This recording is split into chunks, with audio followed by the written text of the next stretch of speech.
As we mentioned earlier, President Trump said today he would be willing to answer questions from special counsel Bob Mueller. But Trump's longtime confidant and former advisor Roger Stone says it is a trap. Roger joins us from Fort Lauderdale to explain. Roger, I bet you loved hearing the president just riff today about, oh, yeah, no problem. I'll come and have a cup of coffee, and unload my burdens. How could this possibly be a trap, Roger? And Mueller wants the best for the president. Well, look, it's understandable why the president's confident. He knows he's done nothing wrong, but a first-year law student would tell you that this is an obvious perjury trap, that the Robert Mueller is taking advantage of the president's loquaciousness, the fact that he's never a man who suffers from a paucity of words. And what is absolutely clear is that Mr. Mueller has no evidence of Russian collusion. So now we're all the way cycled back around to the dismissal of Mr. Comey. And he seeks to entrap the president in some kind of process crime, perjury or obstruction.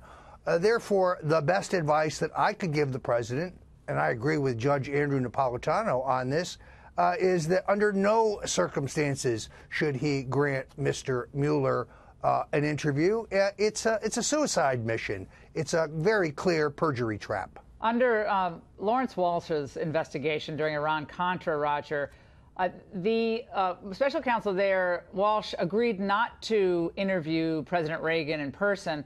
They submitted interrogatories. The president responded to the written interrogatories, and that's how it went down. Obviously, here, with the precedent of the Star special counsel, they had the videotaped testimony and so forth. So it's kind of a different precedent.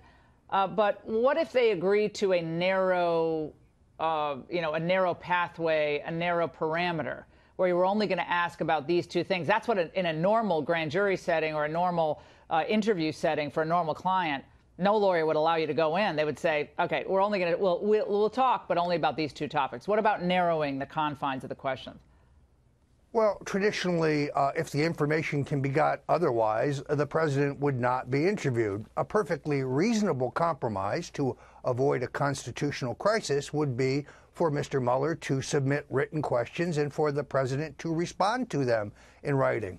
I don't see how any reasonable person could disagree with that. But for the president to walk into the blade, as it were, and to try to pretend that Mueller and his band of partisan pirates are just honest brokers, honest prosecutors, just trying to ferret out the truth, is disproved by everything we know so far. And now, with an extraordinary number of text messages from the FBI going missing, I'm old enough to remember when 18.5 minutes of Nixon's White House tapes went missing and the mainstream media and the liberals went insane. Where is that outrage today?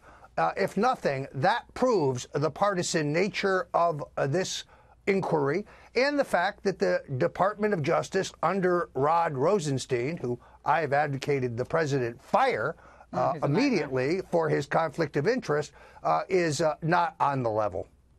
John, you said earlier today the following about what the president should do and how we should consider it. Let's watch.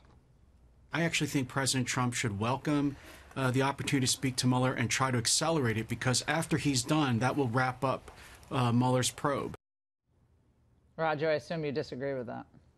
Well, spoken like the neocon Bushite that he is. Look, I think that's naive. And I think that's how the president's lawyers are selling this to the president. But these are the same lawyers who urged him to waive executive privilege and turn over all records depending on the impartiality pages and the lack of bias of Robert Mueller. It is a foolhardy piece of advice. It is a suicide mission. Under no circumstances should the president grant Mueller a live interview. Clearly, there is a compromise. Let them submit questions in writing. Let the president respond in writing. I think he could have done better than Ty Cobb and John Dowd. I mean, God bless them as lawyers. I mean, he needed his own dream team, and I think he needed to raise the bar for the counsel representation as well. Roger, thank you so much.